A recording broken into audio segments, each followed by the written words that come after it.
welcome to the first panel. Is that right? Yeah? We'll talk about data-driven payments. Obviously a lot to do around data, especially in payments. It's a huge industry. I think data has been used for many years, if not at least 100 years, but I'm sure we'll shine some light on that history with this panel today. So my name is Rogier van der Voort. I'm the CEO of a company called PCN. We provide headhunting services specifically for the fintech space. You may have heard of our podcast called In Check with Fintech, which we publish weekly. And I'm joined today by this beautiful panel, but who's best to introduce themselves and the people themselves? So, Daniel, I guess the floor to you. Give us your introduction. Sure, great to be here. My name is Daniel. I work for Seon Fraud Fighters, and surprisingly, this may be based on the name. We are a fraud prevention company, and I lead our global business development efforts. Great, thank you. Hello, I'm Sian Minnie, and I'm not a payments person, but I am a non-techie subject matter expert in data, technology, innovation, and AI as it relates to fintech and insurance. And so some of the work that I do is with boards and leaders who are trying to work out the implications for their businesses. That kind of different perspective that David was alluding to, I guess, that 360 view of what are the threats and opportunities, that 360 view for their growth resilience. In other words, how are they going to make sure that they hit those growth plans, fintechs and established firms and financial services. And obviously there are specific challenges, aren't there, if your business models are tech and data enabled. So that's me. And I'm looking forward to taking some notes and learning about payments here today. I know nothing about the ISO standard, by the way, for the person who put the first question in, so I'll be taking notes and listening. Hey, John. Mark. Good morning, all. Mark Johnston. I'm the commercial director for Acquired.com.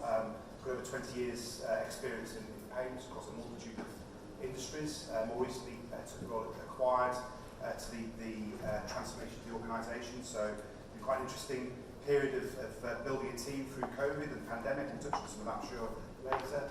And really good to be here. Great, thank you. Steve? Yeah, morning everyone. Dusty Miller.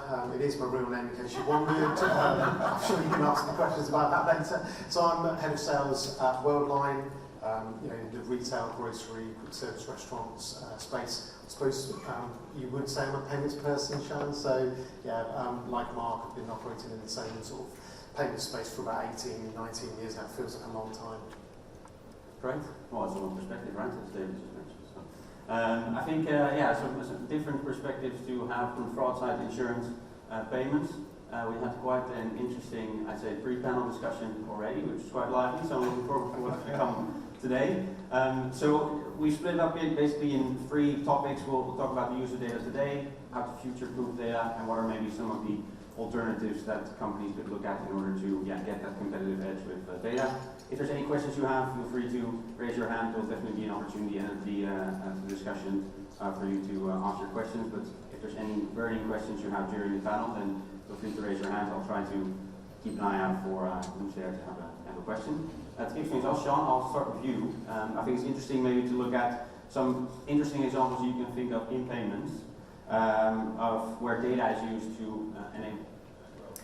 Yeah, I think particularly thinking about insurance and insurtechs as one angle of fintech. So obviously we've got open banking and it's ramping up depending on what headlines you read and what analysis you read. And it's one of the projects that I led recently with TechNation was around looking at how insurance can actually understand and start to innovate using the lessons of open banking, but also in the context of what we know is coming with open data and open finance. So there is not much traction, if I'm perfectly honest. We've started on that journey. I know, Mark, you and I can talk about that for England, can't we really? But I think what is interesting is that you're starting to see some examples of where what I think about as payments is the sort of the connective tissue for some sorts of innovation, as well as the partnering with insurance firms. So there's not many examples. So one that I'm sure you'll be familiar with is Starling, enabling Direct Line Group to offer their home contents insurance within Starling's in-app marketplace. And that's really all about saying, okay, if you're an account holder with Starling and you would like some home insurance and you think Direct Line Group could offer you something, because that data swap is happening, if you decide to do that, then you don't have to go through the usual inputting lots and lots of information to get your what we call an insurance quote. So that's the kind of one example of the kind of what you might almost think is a kind of really obvious, let's use the data in a way that really helps the customer and do it in that safe industrial security complex that really that open banking has created since 2018. So there are enough of those basic examples, I don't think, but that's where we're going to see insurance hopefully starting to really sort of get with the program, as it were. I think there's some other examples I very briefly were here around the kind of parametric enablement in insurance. So that's a type of payout that's triggered by an event, a predetermined either amount or event, and it's very different to traditional insurance where that loss is assessed, whatever it is, a human being or some other form of information happens, and that's where you get that lag between the thing that's happened to you and your payment coming. And that's not even really about whether the payment's a cheque, because we're still behind a bit on that as well. Wouldn't it be great if you get your cheque, the money straight into your bank account? That is coming too. But on the parametric side, that's where some of the really insurance is starting to get really excited about payments as a sector being enabled in an enablement, that connective tissue and providing the ability to be able to respond in a way that is going to probably, I mean, the stuff that I'm seeing particularly with MasterCard, obviously a big payments, BMO. I'm relatively close to a program there where there's a lot of in-depth program development going on around how you can take insurance needs and insurance knowledge and relationships, and you can map it and embed it in payments and actually come up with stuff that's truly helpful to customer, that also doesn't require huge amounts of more intrusive data and social scoring and all the rest of it. So there's some good examples at both ends of the spectrum. You know, the kind of pretty obvious let's get it slicker right here, and then at the other end of the spectrum, the more kind of what is still considered to be the wild shores of innovation in insurance around the sort of the parametric payments. So hopefully that's.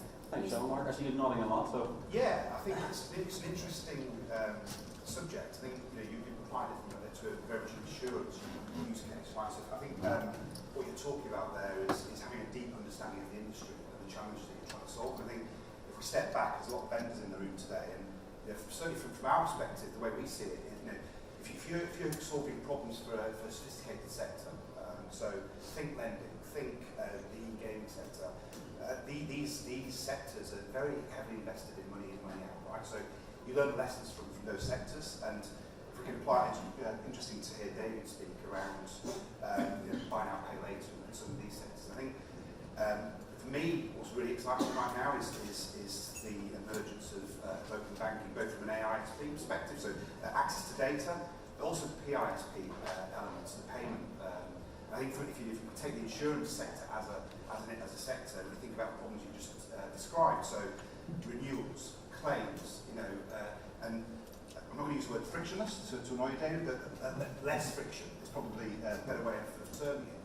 And I think payment providers have a lot to offer around that, both insights from dealing with multiple sectors, using different terminology. We just talk about claims and renewals. That's something that might mean something different for paying back a debt at a time.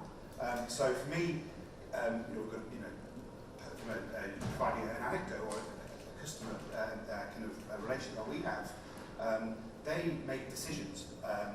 They use credit bureaus, but they're a lender, and a fairly new lender to the market. But for them, they're aiming at consumers with thin files, that don't have a long credit history. They may come from another country into the UK. How do you make a decision? How do you make a fair and equitable decision to lend to that customer? Well, open banking offers that opportunity. If the consumer is willing to give access to their bank account, you can see the history of payments, you can see if they're gaming, you can see if they're hitting overdrafts, and that allows you to make a more concerted effort around affordability and vulnerability. So I think that's quite an interesting space. And then really, as you move through the kind of acquiring a customer, the decisioning aspect, then payments becomes quite an integral part of that overall piece, and understanding the data points of each of those, and we'll dig into that, I'm sure, through the conversation. I think that could offer a lot of value to solve some of the problems that you just described, Charles. great. Dusty, what are the advantages to consumers of this use of data with their payments? Yeah, I think every one of us here, we're all consumers, aren't we? So I think we've all got examples in our day-to-day life of where data is being used and we probably don't realise it's happening. You know, the other night I did a pay-per-view sporting event and I got a message through saying order now to get your pizza delivered at half time. So I just happened to have that particular pizza, and I think we all know the one, that app on my phone, and I've also got Sky Sports. So they've kind of linked the two things together, so they know that I'm watching this game, and they know that actually I have got a past history, as you can probably tell, of eating pizza.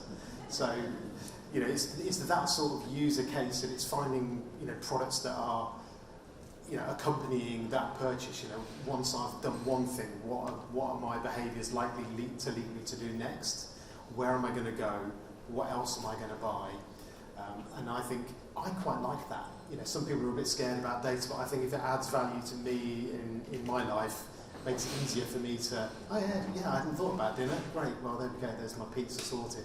So I think that, you know, that's just one little example, but it could be other things like, you know, if I've got a transaction, I've paid a conveyancing solicitor, there's a likelihood I'm moving house, you'd imagine. So I'm more likely to be wanting to buy a new TV. And it's proven that these people will also go and buy a new sofa. They'll make these other purchases, and it's linked back to that original transaction. So again, push offers to me for new tellies, and I'm more likely to take it up.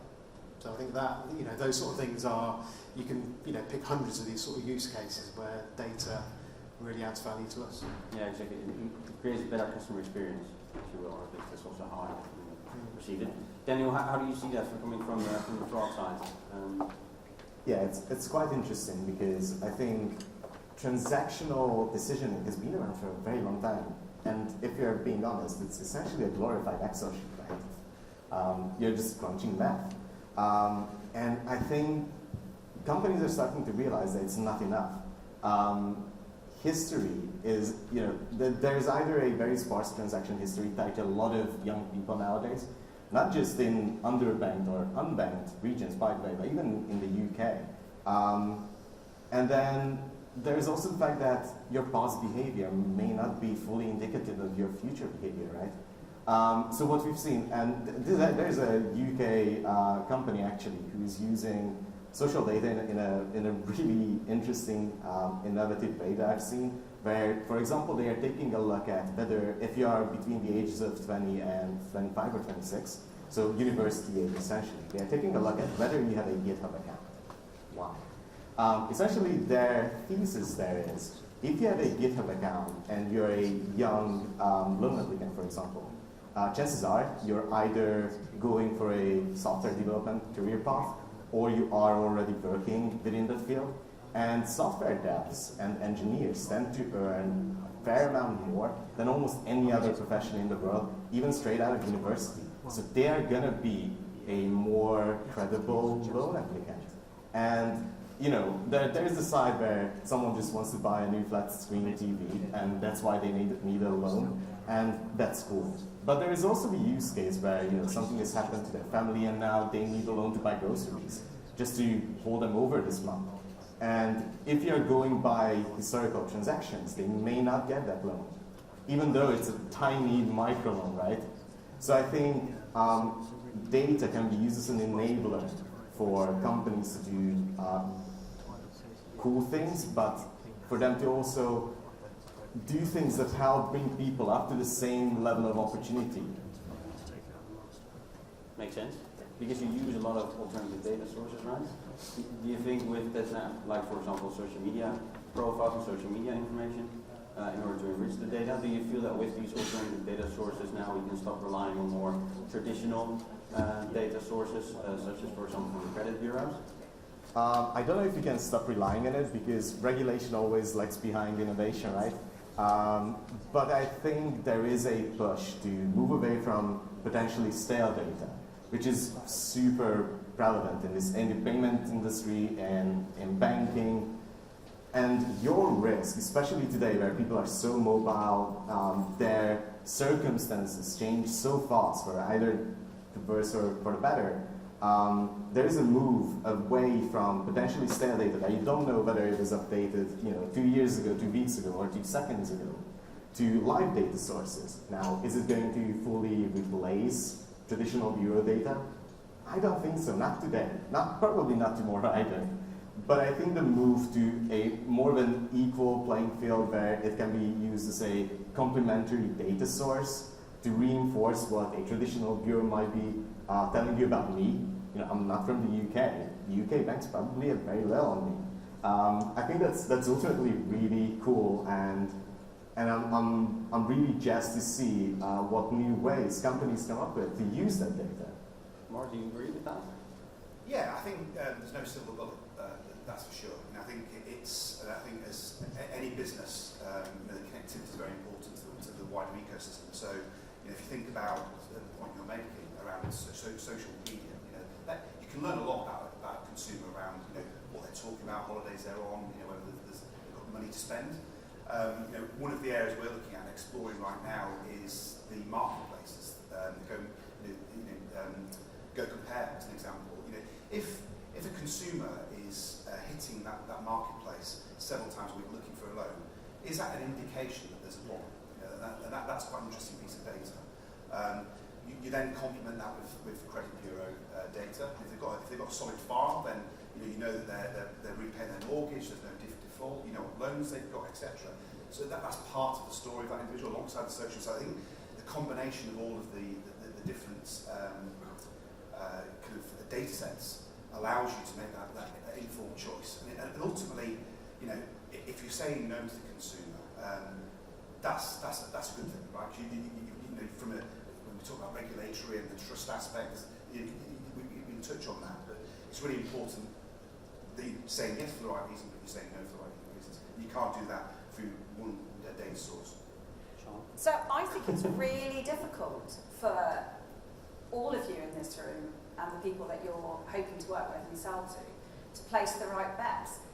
You use the word informed choice. It's not really, in some ways. It's a bet. You're placing a bet on where society, including regulation, is prepared to go with you, right? So it is really tough. I mean, that's one of the things that makes some of the work that I do in this area really interesting, but makes my brain hurt, because social data, yes, okay, there were insurance businesses for it. So I'm not going to hammer on about insurance all the time, by the way, but I would just say, actually, the insurance sector is a really good example of the original data-led sector that went wholeheartedly, and continues to, into using every data source available to minimise risk and grow their business, make the kinds of informed choices that you're both talking about.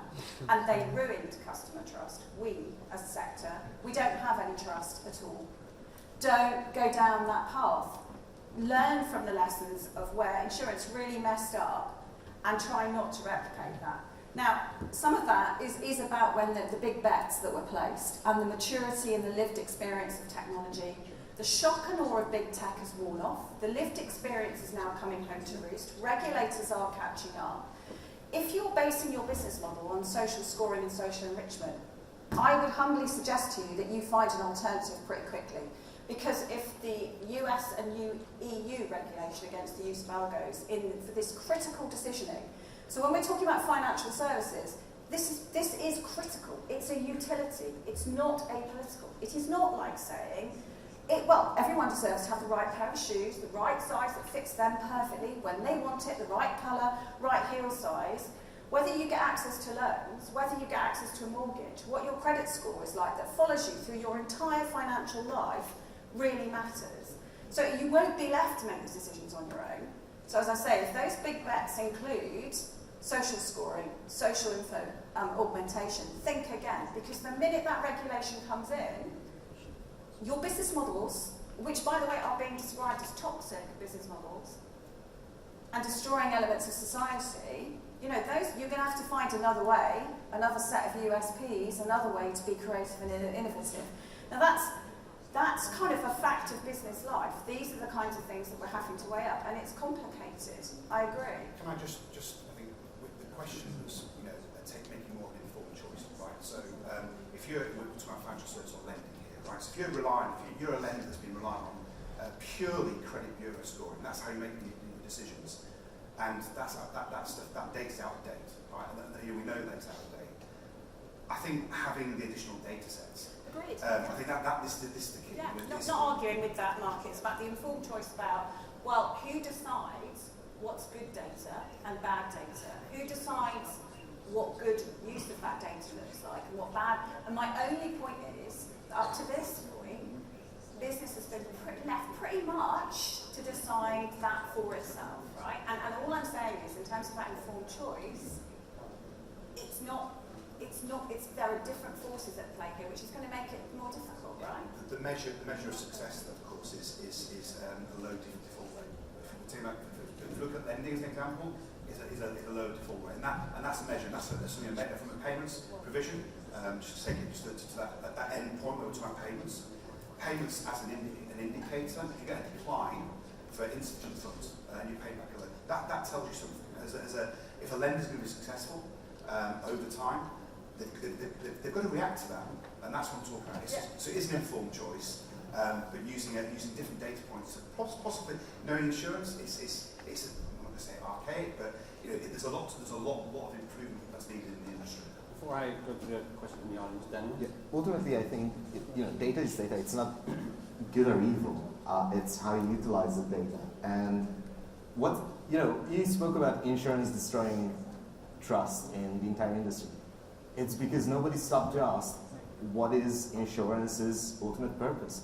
I'll give a very brief example. When someone, let's say a mom and pop shop, an e-commerce shop, is using something like Stripe and Stripe Radar for fraud prevention, a lot of the times what they will run into is a very high decline rate from Stripe Radar, anywhere from 5% to well over 10%. And it's because nobody is stopping to ask what is Stripe's ultimate goal of monitoring transactions there. They are going to churn every single customer that looks even remotely suspicious to you. So it's not about whether we have data it's how we utilize the data. It's having the right people ask the right questions, having the right people lay out plans to utilize that data then. I think the reason why an event like this is great is because you asked a difficult question, but we need to come to some sort of tangible resolution beyond just binarily saying data, social data bad, I don't know, individual good, or business bad, individual good. It's a lot more nuanced than that. I think you're both getting a bit frustrated with the point of view that I'm putting forward because you're saying, well, maybe not frustrated. Choose the right word. But I'm actually, data isn't neutral. Okay, a postcode is not neutral. If you plug your postcode into a process, whether it's lending or any other kind of process, that postcode carries with it your high risk or low risk. And that is not neutral data. That's part of the problem, Daniel, you see. The data sources that we've used, we can't get away with continually saying, well, the data in itself isn't bad or good. It is not neutral because it's loaded with where's that data come from, all the things that you were talking about, what's the age of it, what's the provenance of it, how's it been used in the past. But we are where we are. We can't stop the world and go back, except if everybody signs up to the UN's global standards on AI ethics, social scoring will be banned. And that's my point. Yeah, you may disagree with it, and I didn't draw it up, right? So AI ethics and social scoring a little different. I think you're conflating a few things, well, like the decisioning and the data is not the same. That's what countries have signed up to, right? So this is my very point, Daniel, right? The rules are being set by society in response to the lived experience of the outcomes, right?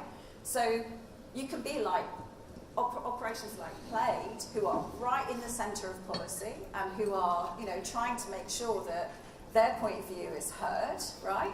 Or you can say, well, I don't agree, in which case then you won't be able to service clients who are operating in the domains where these new rules and regulations are coming to the fore, right? So, and I think just underneath, and I'll be quiet right here, and Mark, and Daniel, underneath all of that is really the customer, right? So your customers, if you're B2B2C, your customers have to care about their customers. We're all part of someone else's supply chain. And so the concerns and the regulatory progress that we're seeing is reflective of a societal mind. It's consumers actually reacting. So it's uncomfortable, it's inconvenient, it's tricky, but we have to listen because ultimately it's reflecting back, real world trading context realities for all of us, right? So before we maybe look at some alternatives then, you had a question? I'd like to add on this discussion. It's a very vivid discussion. I think you're all right. Now, recently we held a virtual roundtable with the AI and stocks across the board. And looking back at that, in my interpretation, postal code is a very neutral data element. Then we refer to initiatives on AI, and that is loaded. For me, the interpretation of data, that's what makes it loaded as the data itself. It's just neutral input. It all depends on how we're going to manage that data, and there, effectively, we have to go a lot further than a simple, do we have a risk of someone unable to pay for a loan or not? There we have to go a lot deeper than we used to go so far, because it also has to include elements of diversity. How do we make sure that everyone gets included without the bias that we have been learning over the years, etc. So, to come back to the discussion, for me, data is something very neutral. The way we think about data, that can be very loaded, and there we have a lot more work to do in the future. Thank you. Sean, do you agree? Well, I respect your point of view, of course. I would just say that that wasn't me being mealy now. I think you've all probably gathered that if I thought he was talking rubbish, I would have said so politely, obviously, and that's not what I was saying. I was just saying I think we've reached a point because of the embedded nature of these data. Credit, right? Financial services, data, leads generation, the whole ecosystem of who we prospect, who we target, how we target them. It's so embedded now. You're right, of course, that on paper, that postcode actually is just a way of telling you where that residence is. But that is not the reality of what a postcode means in today's world. And it's going to be very difficult to unravel that. I think you're absolutely right in that it's a choice about how we attribute risk factors to that data. But unraveling it in such a massive and complicated ecosystem of data is really tricky.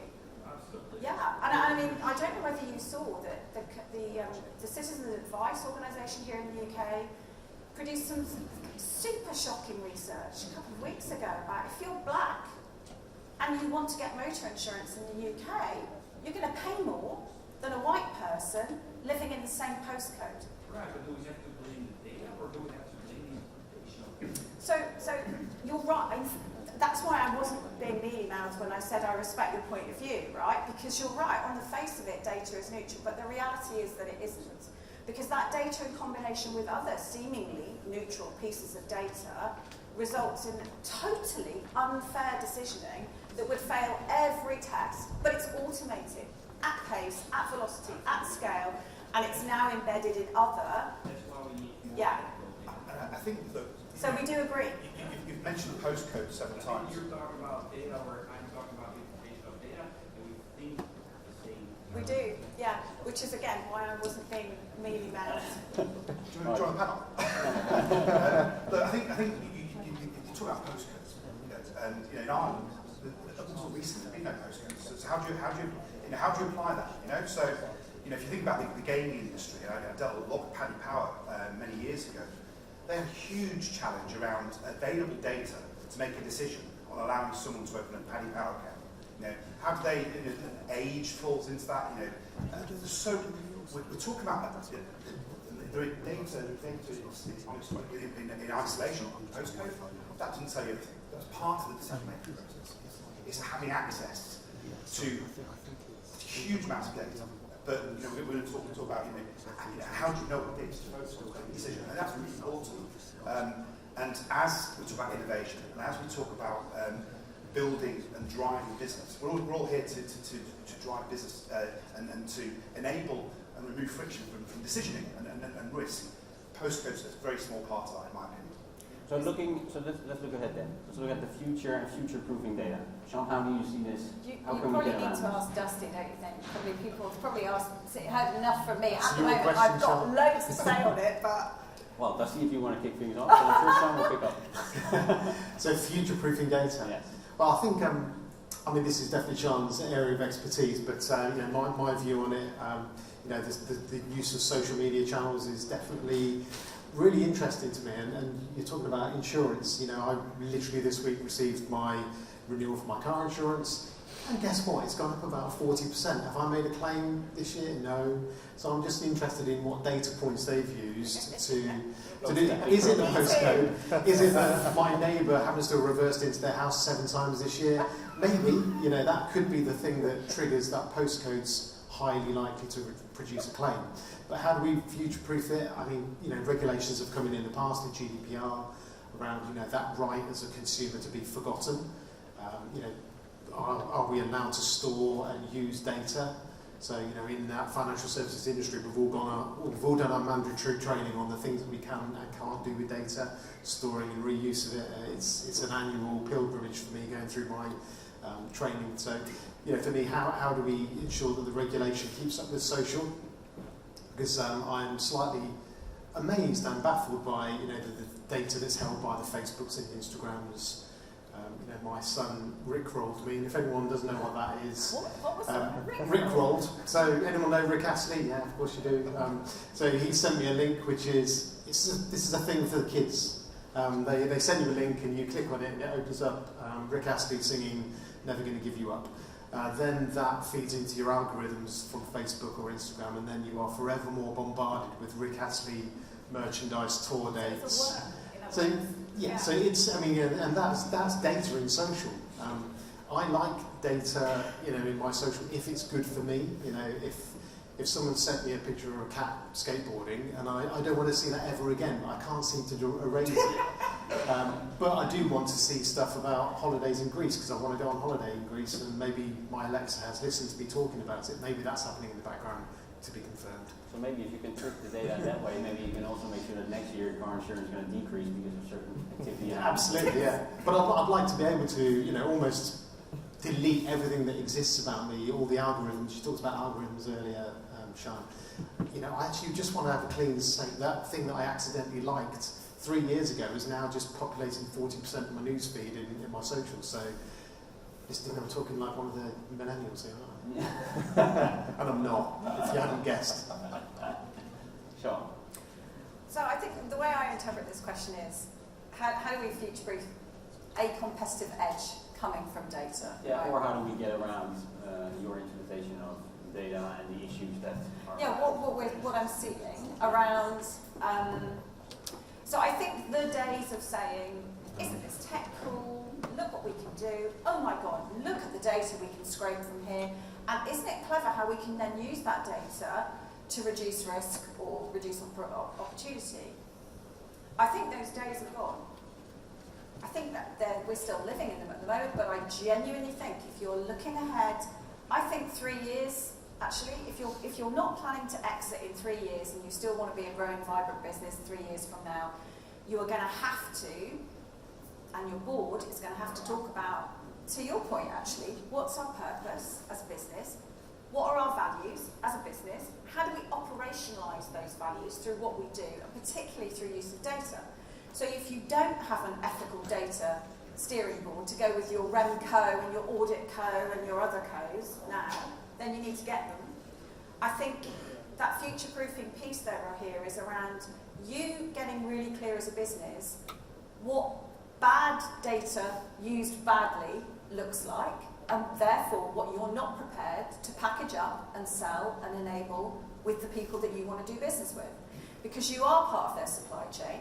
The bigger your customers are, the more subject to ESG related reporting they're going to be. That's not just about, you know, the net zero implications of how much data you're using and how much power it takes to use that data and utilise it. That's also the social and the governance aspects of ESG. So I think from a future-proofing, unless you don't care because you're exiting in 3 years and it's somebody else's problem, then that future-proofing piece is around, getting really specific about what do we think is good and ethical practice, what are we prepared to enable with our customers, right? So if we're dealing with Russia, there are now sanctions. There are ways to get around those sanctions. We all know that. That's a decision, that those are the kinds of real-world decisions, that stuff that is happening in the real world, like cost of living crisis in the UK. I mean, anybody whose business plans are based on discretionary retail spending, I would be expecting to be going back to the office and rewriting them, because people are not going to have any money, including the middle classes and the millennials that you're all building your business models on, right? That's stuff that's happening here and now. There's other stuff happening that, that sometimes we can see it happening, like with the regulatory path. Sometimes we just can't.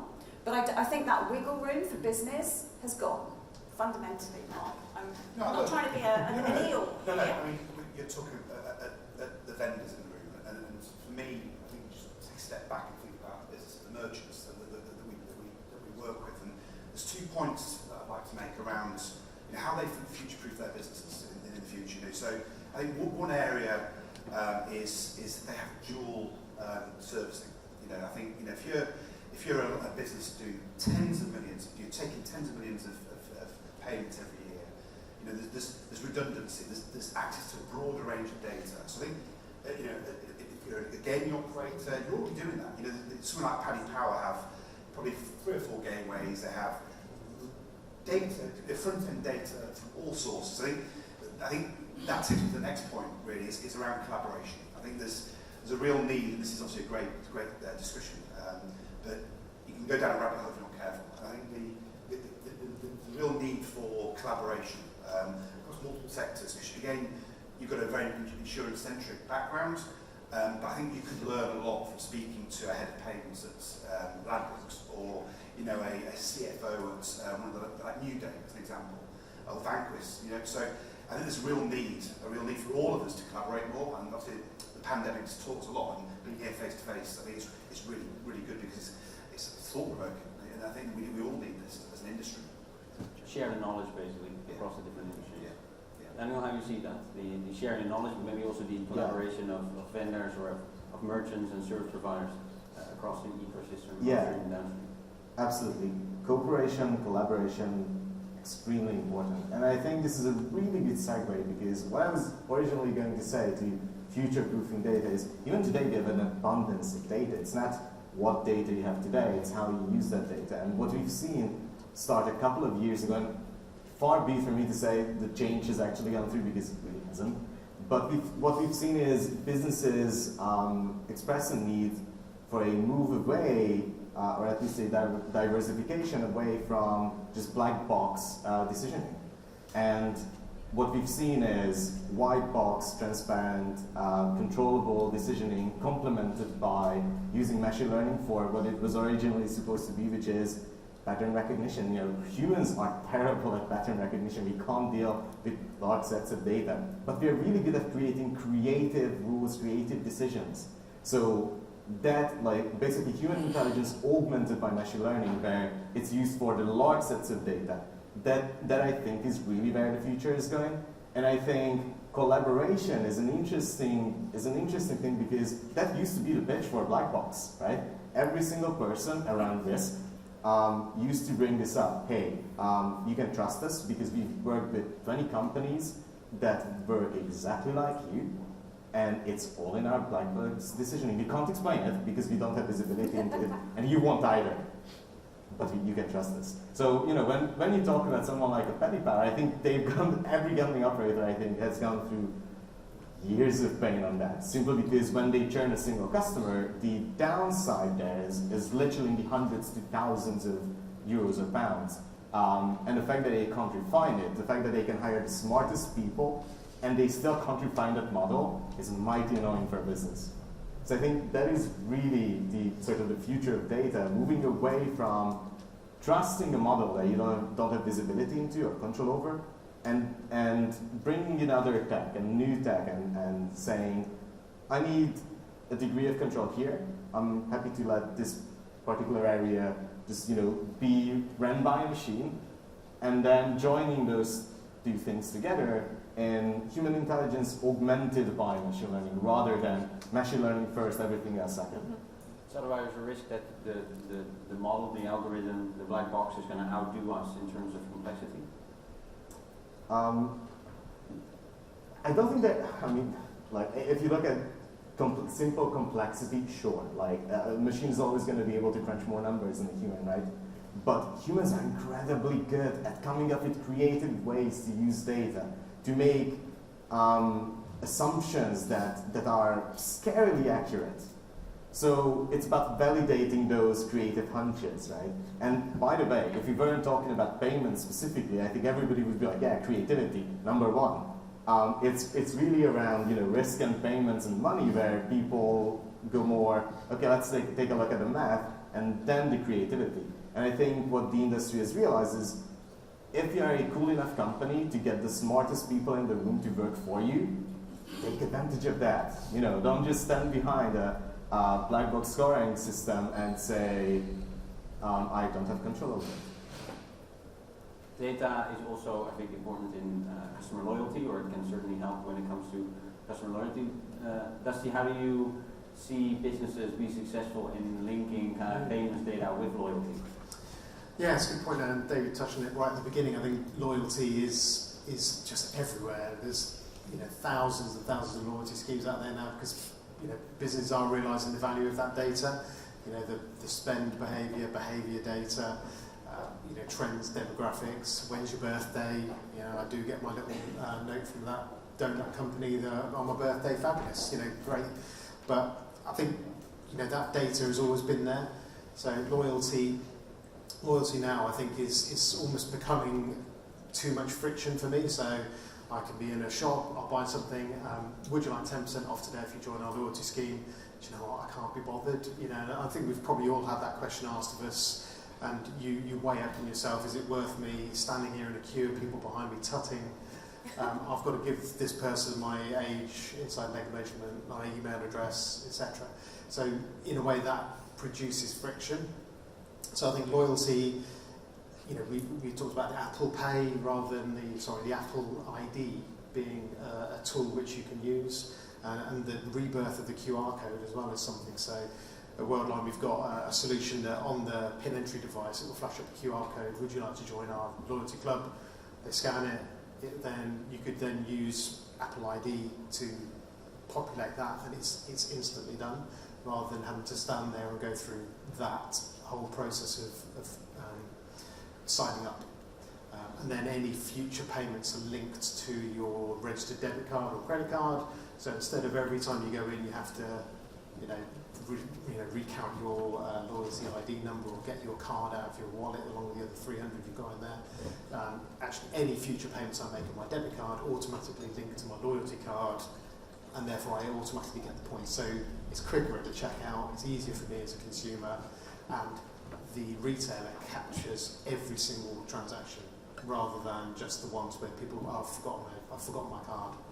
We've all done that, and most of us now will not have a wallet full of cards. We'll have a phone. We'll use digital wallets. So actually, my loyalty cards are now in my digital wallet, my John Lewis. And if you're here, I can get a discount, please. But yeah, if you've got your John Lewis partnership loyalty card in there, fabulous. It's all on digital now, so they know that they capture every single bit of data. So I think that's how I'm seeing the trends everywhere I'm speaking to. Is loyalty is king. How they do it is changing. So you see that in store, how's that online, Mark? Yeah, I was going to touch on a recent experience, and Grant in the room was responsible for this. We've won a deal with a sports club in the industry. They may not have won last night on penalties. And we've supported, in a very clever way, I think, the proceeds of their season tickets. They've used Stripe and they've used various other organisations. And really the relationships come about from a consultative perspective and understanding their business. It does link with loyalty. I think there's some companies that do loyalty very well, and you may have referenced them on the Friday call that we had. But I do think the sports industry, certainly someone like the sporting industry, they don't know from the fan paying season ticket how much that fan then pays over the course of the season. There's a real disconnect, and I think, again, back to collaboration, they could learn a lot from a lot of other industries, a lot of other sectors, but what I'm finding is that the importance, again, I think this links quite well, not intentionally, there's some of the comments that David was talking about, around the broader ecosystem connectivity. So we're now hooked into their CRM, their ticketing CRM. They've got a merchandise supplier. The data, there's a disconnect. The season ticket is not connected with the merchandise. It's not then connected with the future ticket sales for cups and what have you. So, and there's a real opportunity for loyalty in the sports industry and learning from some of the retailers that are out there. We're back to single customer view, aren't we? We are. We are. Groundhog Day. Yeah. So before we look at maybe some alternatives to data as a competitive edge, is there any questions from the audience? A specific question to Daniel, and then it's going to have a legal question as well. Oh no. Sorry. So, first, the specific question to Daniel. Please, can you share the name of the company that, I'm going right back to your first comment about GitHub, the name of the company that uses the GitHub data to be able to evaluate people's future earning potential. Are you allowed to share that, or is that confidential? It's a little confidential, but I'm happy to talk to you when not. Please do. It's a fascinating use case as far as I'm concerned, because they're using, it's not necessarily social data as such, but they're using alternative data to project future earning potential, which I think is, it goes on to a follow-on question. I wanted your opinion on whether or not my I have a dream is close to reality at all. So I have a dream that one day I will have my father's bank manager in the form of an AI. And the reason why I describe my father's bank manager is because when I was growing up, my father's relationship with his bank manager over the years was always very personal. The first thing he ever did if we moved geography was get to know the bank manager personally, and he made sure that the bank manager got to know him at a level or at a depth that is far beyond what we consider KYC. You know, we consider very specific points as KYC, and he would make sure that the bank manager knew, so that the bank manager could make highly informed decisions. I mean, we're going back 50 years. Okay, I'm older than that, but we're going back 50 years. But that was my dad's key, as far as he is concerned, to business, was making sure the bank manager knew who you were, and you established a reputation that your behavior maintained that reputation, and he lived or died by his reputation. Now, I personally believe that we've got the power in the form of AI. We've certainly got enough data to be able to profile people to that level. And I have a dream that one day some financial institution will implement an AI that is intelligent enough to act with the same kind of morality, ethics, and approach as my father's bank manager did. Do you think that's a reality in the future? Do you think it's a possibility? Sorry for the long-winded story. But that's a really cool question, and my wish is also to have your father's bank manager, because my God, my experiences with my bank entirely subpar.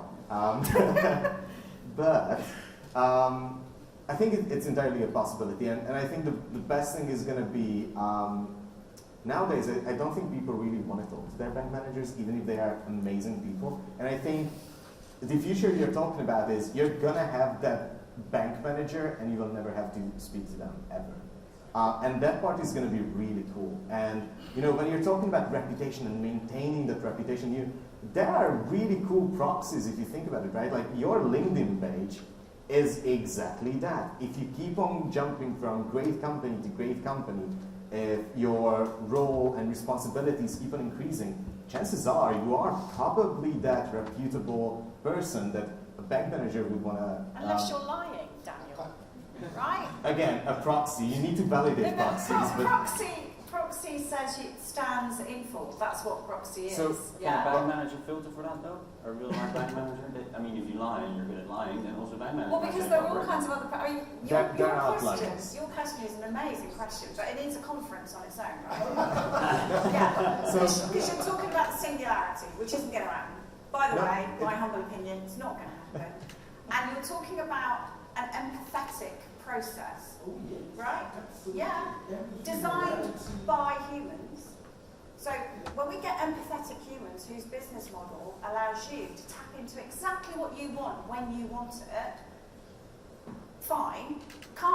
When something happens to you, which I really hope it doesn't, but being human, something will happen to you. That's the nature of being human. Where it pushes you into a different risk bracket, that will then push you into a different AI empathetic process, which may result in you not getting what you want. So it's your question is beautiful. Could we do it? Well, someone will tell you they've done it already, right? Because that's what innovators do, right? I don't think you'd really want it, is my honest opinion, because the dangers to you as a human are off the charts. And I bring a different perspective here. It's not just insurance, actually, Mark, but the perspective here is I spend a lot of time listening to customers, so SMEs and consumers. And consumers whose lived experience of the world is, I don't fit the box. The boxes haven't changed through technology. They've just become more immobile, more embedded, more difficult to get the fuck out of them, right? So you don't want it. Honestly, you do not want, that is not nirvana. That is something that you would not want for you or your kids. Go to a bank that believes in humans. Yeah, for me, it's a very deep question, right? It's a very deep question, but let's think about the demographic, where we're going, the Gen Z and etc.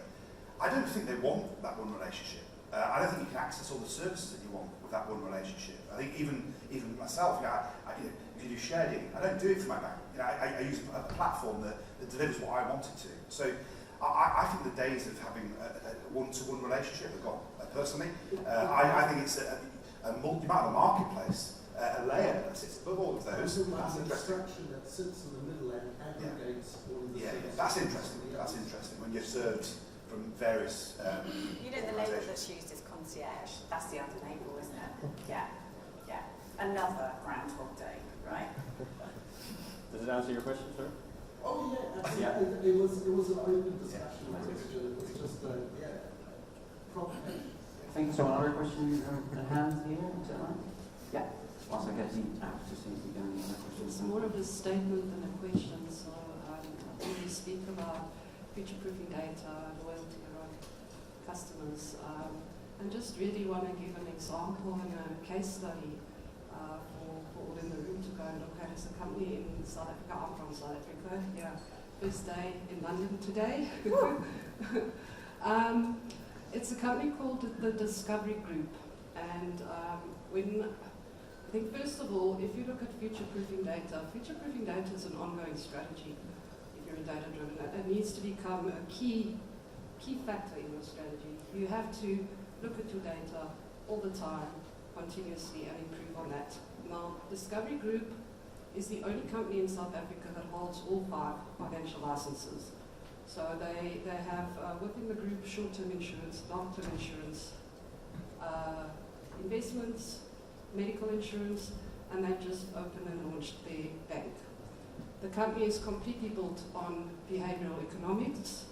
The key value is to improve people's lives, and the result out of that, by continuously rewarding the client for good financial behavior, it then runs across the group.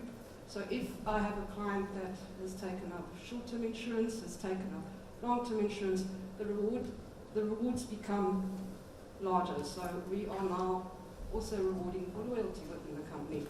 A good example, maybe your background in insurance, what they've done is they have on the executive board someone who is an engineer for Formula One, and he's developed a GPS tracking system. So at the end of every month, you as an insured person driver get feedback on how many times you brake too much, or too fast, or too hard, gone around a corner too fast.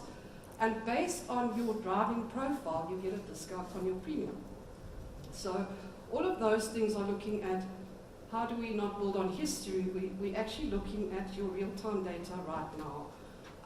So yeah, I just wanted to share that as an example. It was an extremely exciting time for me working with API networks and looking at how we can really improve lives within South Africa. I mean, the company has become a very large advisor to our government around various aspects as well. So just wanted to share that to have a look at. Yeah, no, definitely, don't you think? Yeah. Great, thank you very much. Anyone else in the audience? Question? Otherwise, I have here a question through the app from a lady called Scarlett. Right here, this Oh, sorry. Hi, this has been a fascinating discussion, although not quite the discussion I was expecting to be listening to. I work for a merchant acquirer. We have a large number of transactions we process. They're all 16-digit pounds and mids, and well, you know the data, right? It's been around for 20, 30 years. I've been to conferences for a long time where people have said it's a gold mine. No one's managed to make any money out of it. Right? Is there genuinely any value commercially in card payment data? Oh. That's an interesting one. Look, I mean, should I take that? Yeah, Mark, Yeah, go for it. I Yeah, think please. You're talking about commoditisation, right, of payments. You're referring to that. I think that's why we're having this conversation. You look to take a big step back when you look at some of the sectors that we talk about. There is absolute value in raw decline data, for example. The stuff that flows through the ecosystem that people even don't harness, don't know about. So there's absolute huge value, and we're proving it, we're delivering it, and increasing acceptance rate for a merchant from 75% decline rate, it's all the way up to 85%. There's real value in that, and you can optimise. There's benchmarking exercise you can do within your segmentation, within your platforms. So much you can do. Things like account data. Sorry, it's a slightly different question I'm asking. Okay. There's clearly value for my own customers of using their data to improve the service I offer to them. Right? What I'm asking is whether there's value in aggregating and selling and processing the whole thing. So Visa and MasterCard will make available pretty much their entire data set you can buy it, right?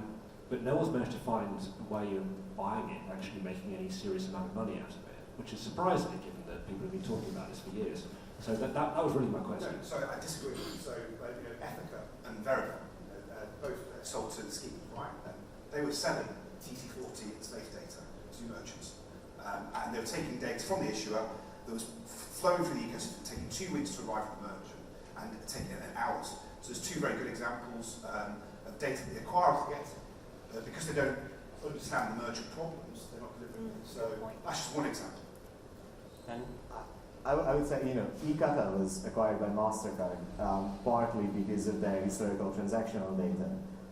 So are there people making money on things like that? Yeah. Is it an extremely small group? Yes.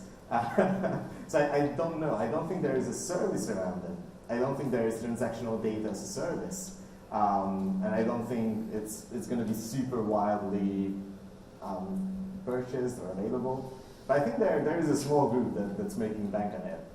Maybe should we introduce earlier the orchestration there. So having multiple acquirers, right, and seeing auth rate behaviour across the different auth rate behaviour across all there is value to that, and that's probably taken a step further to your point.